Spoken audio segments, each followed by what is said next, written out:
Iran has made it very clear that its goal is to wipe Israel off the map.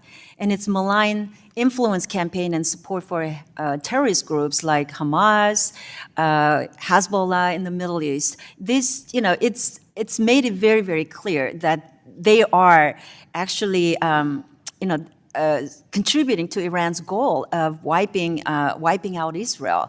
And for far too long, we have not taken these threats seriously enough. And now Iran is dangerously close to developing an atomic weapon and is more bluntly supporting attacks on the Israeli people. The administration said that the $6 billion in unfrozen funds were only intended for non-sanctioned goods, such as food and medicine.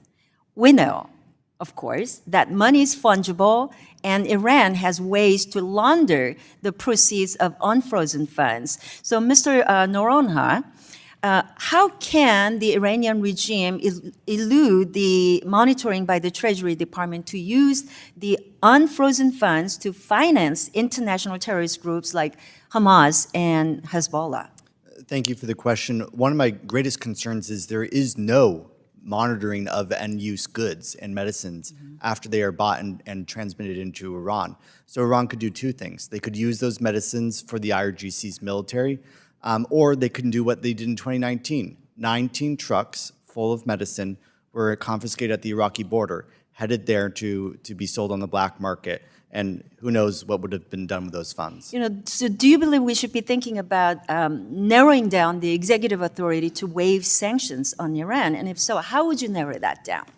I do think that Congress should put more sanctions as being mandatory, change the licenses and waiver processes to be require the affirmative vote of this committee and other committees in Congress, something like arms sales, where if you say, we have a really good justification, there's a deal we need to make, we can sell it to Congress, then that's fine. But it should require the affirmative consent, not saying you have to go and now pass all these laws to rescind these waivers. I think that puts power back where it belongs in this chamber. Thank you.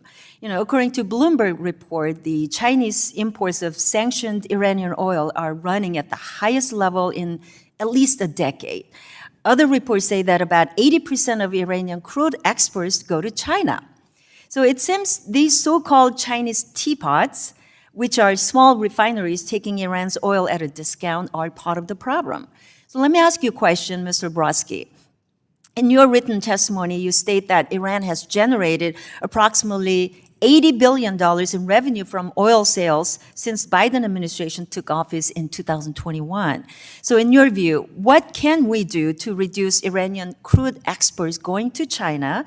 And obviously, our goal here is to stop the Iranian regime from funding international terrorist organizations.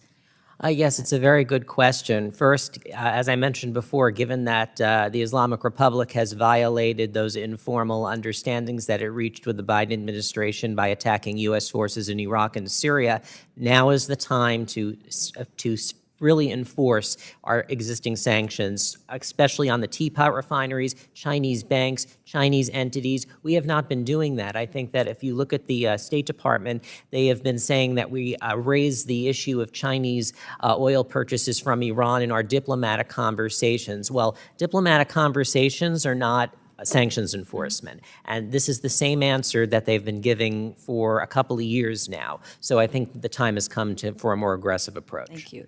Let me come back to you, Mr. Noronha, for one more question.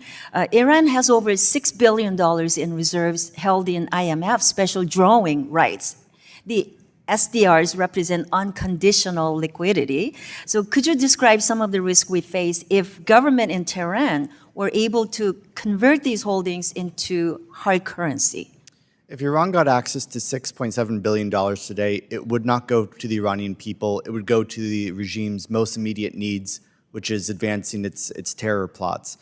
Having access to that currency is gold for them because their terror proxies don't want Iranian rial, they don't want Iraqi dinar, they want dollars and euros. And that's the fastest way for them to get that is through these special drawing rights. That's why I think it's imperative that Congress work with the Treasury Department to make sure that never happens and that they don't get the next round of special drawing rights the next time the IMF gives a round. Thank you.